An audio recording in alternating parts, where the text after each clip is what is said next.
She came home from a weekend trip to a late rent notice on the door.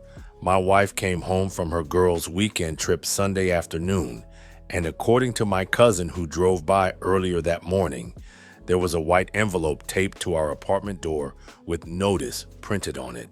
I wasn't there to see her face when she found it, but based on the 20 plus voicemails she left me that night, I can piece together what happened. She probably saw the notice first, got confused, then used her key to unlock the door and went inside. That's when she would have realized all my stuff was gone.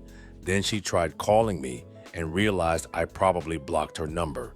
See, I'd moved out 3 days earlier while she was on her trip, took everything that mattered to me and disappeared.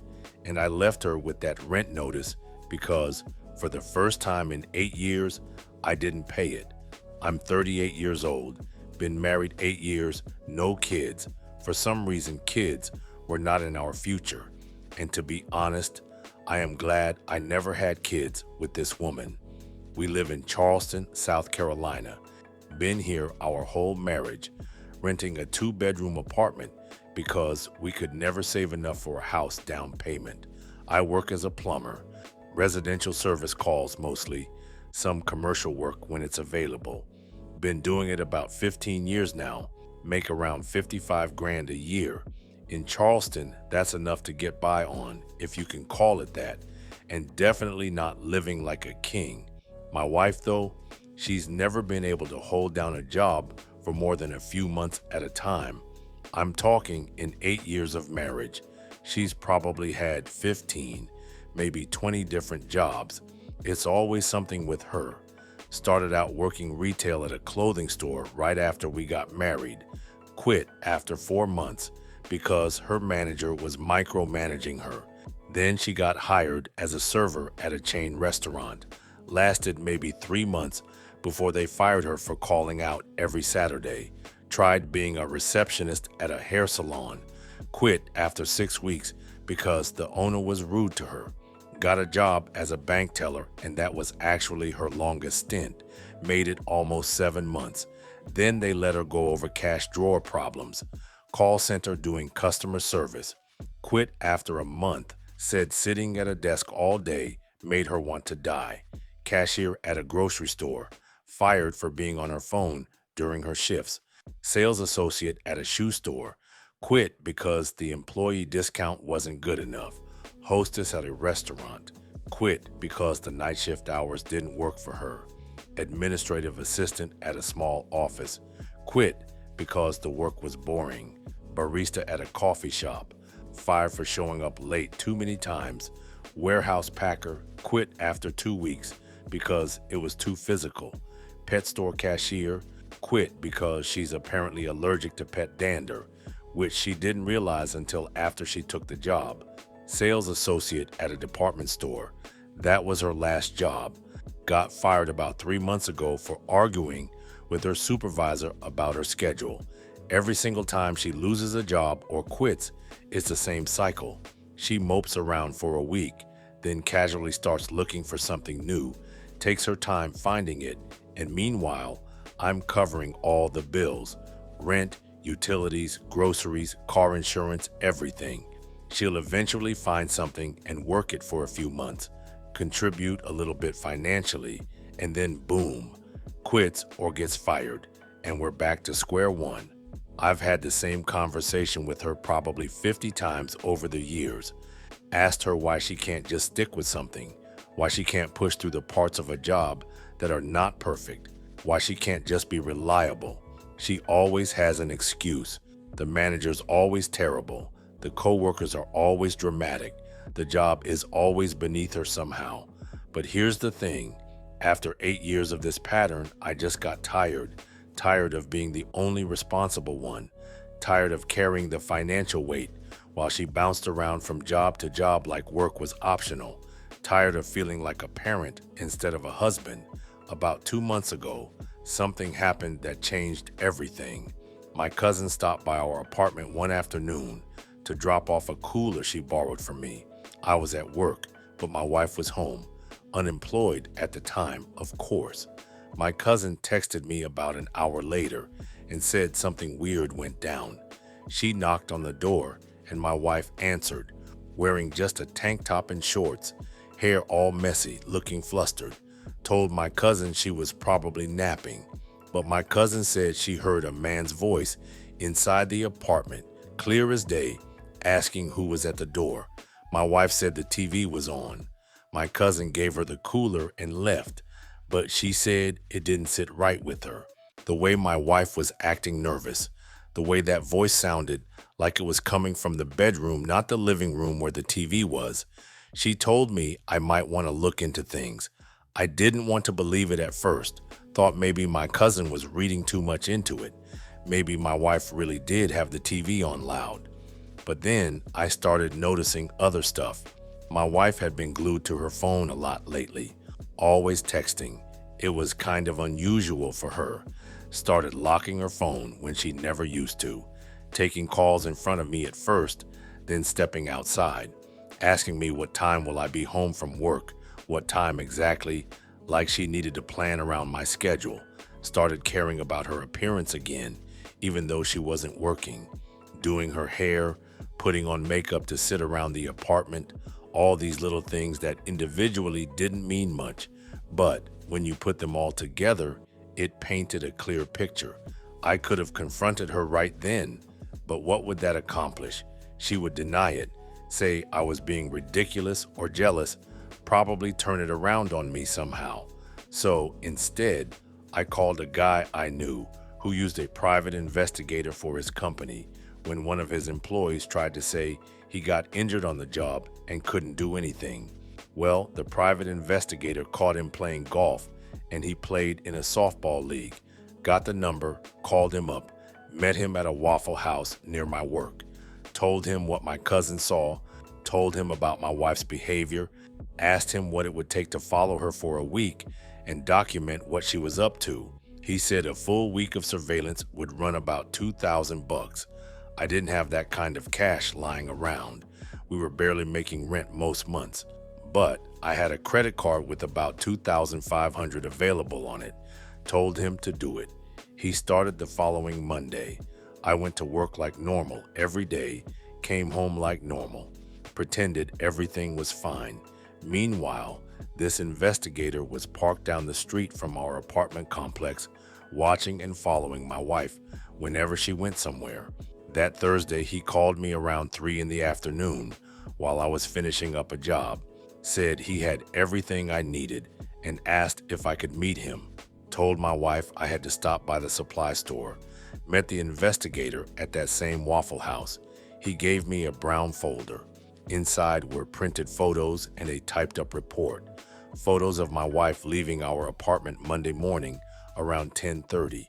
Photos of her driving to another apartment complex. Photos of her walking up to a first-floor unit and knocking. Photos of some guy opening the door and them hugging and kissing right there in the doorway. Photos timestamped showing she was inside that apartment for almost 4.5 hours. Same pattern. Tuesday, left our place around 10, drove to his place, stayed until mid-afternoon. Wednesday, same thing. Thursday, same thing. The report said the investigator had run the plates on the guy's car, did some digging. Turns out this dude was someone she worked with at the department store where my wife worked before she got fired. Guy's name was in the report, but I didn't care what his name was. Didn't matter.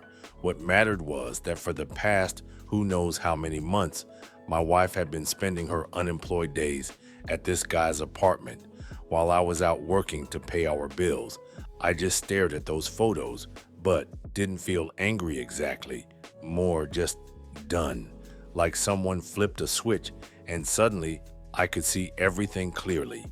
8 years of marriage to someone who couldn't keep a job, couldn't contribute, couldn't be a partner, and now she was cheating on top of it, spending her free time, all her time was free time, at another man's apartment.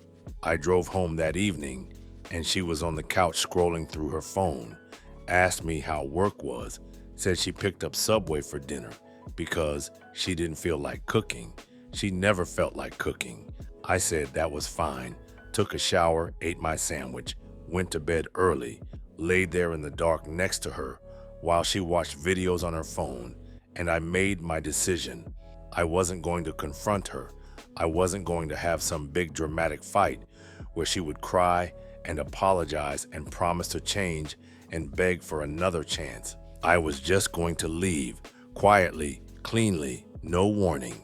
She wanted to live her life like she was single, like she had no responsibilities, like I was just an ATM machine that paid for her lifestyle. Fine.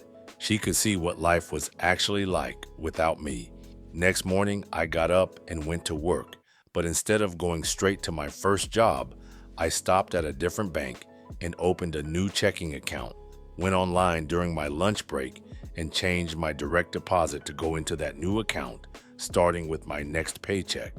Left just enough in our joint account to keep it open, but that was it. Over the next week and a half, I started quietly moving my stuff out. My buddy has a garage he doesn't use. Told him I needed to store some things there and asked if he minded. He said no problem. So little by little, I started taking things. My tools, I'm a plumber. I've got thousands of dollars worth of tools. My clothes, not all at once, just a few things here and there so she wouldn't notice my closet getting empty.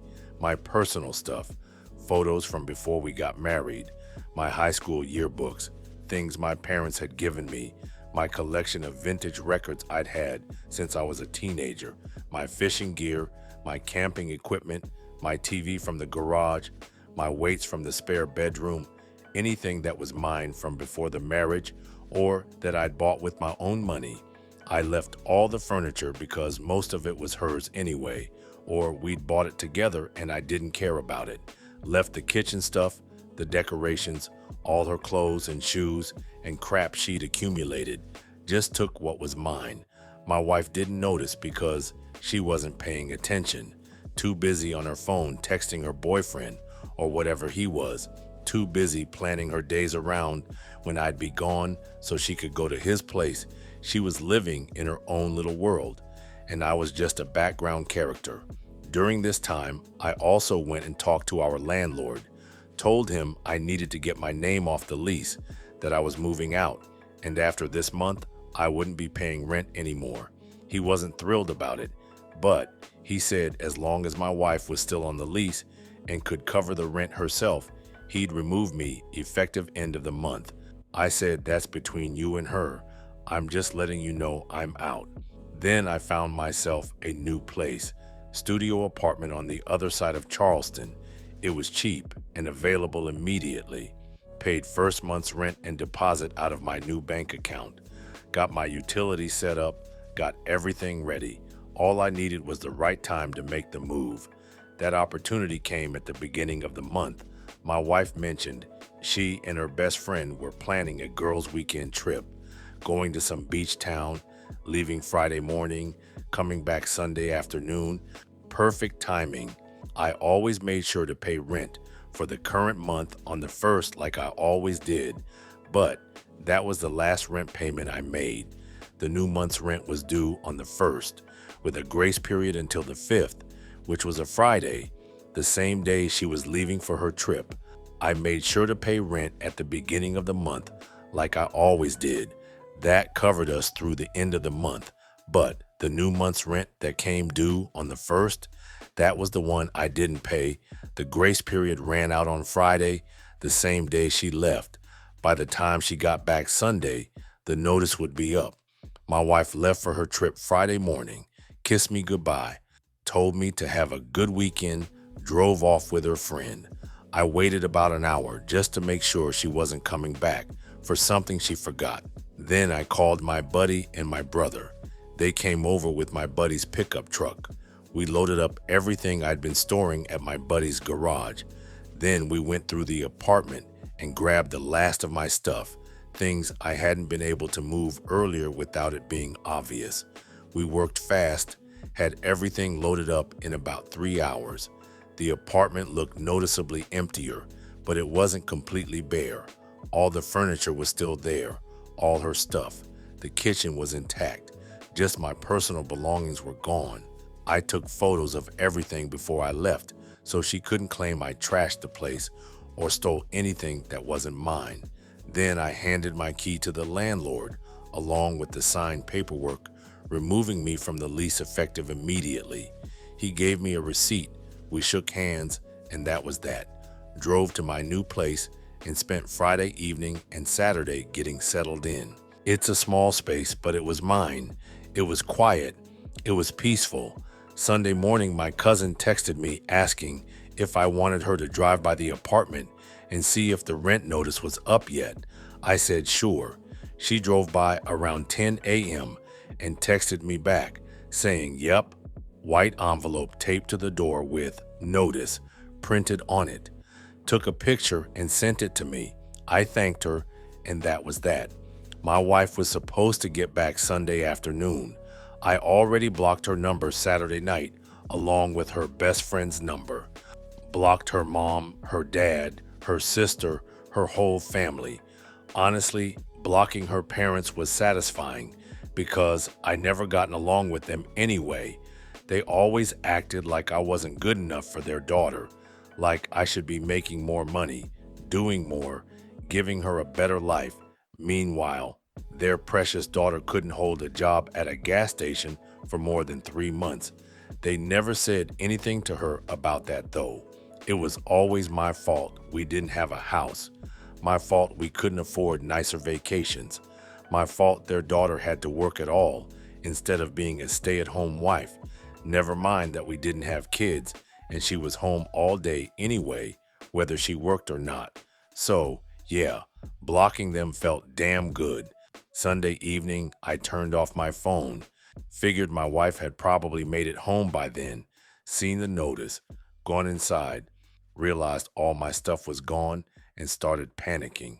Monday morning, I turned my phone back on and had 21 voicemails, all from different numbers.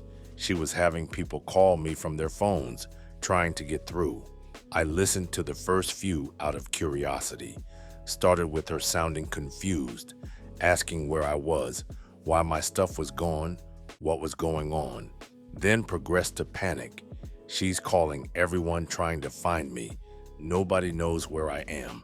She was scared something happened to me. Then turned into anger. How dare I just leave without saying anything? How could I do this to her? I'm a coward. I'm a piece of shit. Then back to crying and begging. Please call her back. Please come home. She doesn't understand what's happening. She needs me. Last few voicemails, she was hysterical, sobbing about the rent notice, about not being able to pay it, about not knowing what to do.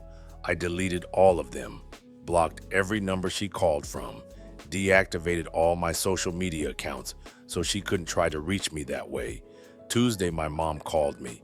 I gave her my new number and said my wife had shown up at her house, banging on the door demanding to know where I was. My mom told her she didn't know and to leave. My wife apparently started yelling on the front lawn about how I abandoned her, how I was a terrible person, how my family must know where I was hiding. My mom called the cops and they made her leave. I apologized to my mom for the drama. She said, "Don't worry about it." She never liked my wife anyway. Said she always thought I could do better. Wednesday, my buddy texted me that my wife had tracked him down at his job trying to get information. He told her he didn't know anything. She called him a liar and caused a scene until his boss asked her to leave. Thursday, I got a text from my cousin saying my wife had been blowing up her phone trying to find me. My cousin didn't respond to any of it. Friday afternoon, I got served with divorce papers at my new apartment. Process server knocked on my door, confirmed my name, handed me the papers. My wife had filed for divorce and was asking for alimony, asking for half of everything, claiming I abandoned the marriage and took all our assets. I called a lawyer that same day and went in for a consultation, showed him the PI report, the photos, explained the whole situation, her job history, the affair, me moving out, all of it. He looked through everything and said, "This is good. All the evidence I collected, especially hiring the private investigator," he told me. A lot of his clients don't come prepared like this. South Carolina allows fault-based divorces, and adultery is one of the grounds. He said we could file a counter petition citing her adultery, which would bar her from receiving any alimony. Said her claim that I took all the assets was nonsense, since I only took my personal belongings and left everything else. Said the joint account had barely anything in it anyway, so there wasn't much to fight over there. He said we would need to split whatever equity we might have in joint property, but since we rented and didn't really own anything together, there wasn't much to split. Said this would probably be a pretty quick and clean divorce once we filed our response. I hired him on the spot. Cost me $1,500 for the retainer, but it was worth it. I had to borrow it from my brother. That was 2 months ago. Divorce is moving forward. My lawyer filed our response with the evidence of her adultery, countered all her claims. Her lawyer tried to argue that I abandoned her, but my lawyer pointed out that you can't claim abandonment when you're having an affair. The judge agreed. She's not getting alimony. She's not getting half of anything because there's nothing to split. We're dividing what little was in the joint account. She'll get like $300. I keep my stuff, she keeps hers, and we go our separate ways. Found out through my cousin that she got evicted from the apartment about a month after I left. Even with her parents helping, she couldn't come up with enough to catch up on the late rent and pay the new month. She's living with her parents now, still unemployed as far as I know, still with that guy from the photos too, apparently. My cousin saw them together last week. The divorce should be final in another month or so. After that, I'm legally free and clear, can move on with my life, find someone who actually acts like a partner instead of a dependent. People have opinions about how I handled this. My brother was on my side from the jump. He said the hell with her. She didn't need to know shit. I wasn't going to give her any chances to try and wiggle her way back to me. This bitch was cooked. She cheated. There was nothing to say. I spent 8 years trying to make it work with someone who didn't pull their weight. 8 years of being the only responsible one while she floated through life, doing whatever she wanted. 8 years of excuses and promises that never amounted to anything. I was done talking, done trying, done being the bad guy for expecting my wife to act like an adult. So I left, didn't announce it, didn't discuss it, didn't give her a chance to talk me out of it, just took my stuff and walked away. And yeah, I left her with a rent notice and an almost empty apartment. Some people think that's cruel. I think it's consequences. For 8 years, I protected her from consequences. Couldn't keep a job? No problem. I'll cover the bills. Quit because you don't like your manager? That's fine. Take your time finding something new. Got fired for attendance? Don't worry about it. I've got us covered. I enabled her for 8 years to avoid responsibility. And this is what I got for it. Her cheating on me with some deadbeat while I worked to keep a roof over our heads. So, for once in her life, she got to face consequences without me there to fix it.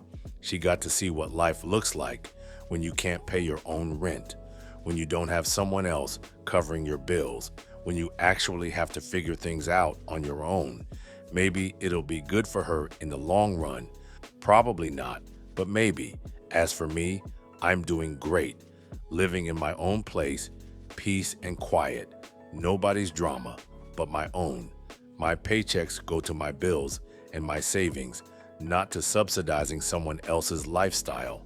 I come home after work, and the apartment's exactly how I left it. Nobody's been lounging around all day making a mess and expecting me to deal with it. I eat what I want, watch what I want, do what I want. It's amazing how much lighter life feels when you're not carrying someone else. And yeah, I know the whole ghosting your wife and leaving her with a rent notice thing sounds harsh, but you know what's also harsh? Working 60-hour weeks to support 2 people while your spouse sits at home having an affair, being treated like an ATM instead of a partner, spending 8 years trying to build something with someone who never put in equal effort. That's harsh too. I just finally stopped accepting it. So she came home from her girls' weekend to a late rent notice and an empty apartment. And I came home from work that day to peace, quiet, and a fresh start. Seems like we both got what we deserved.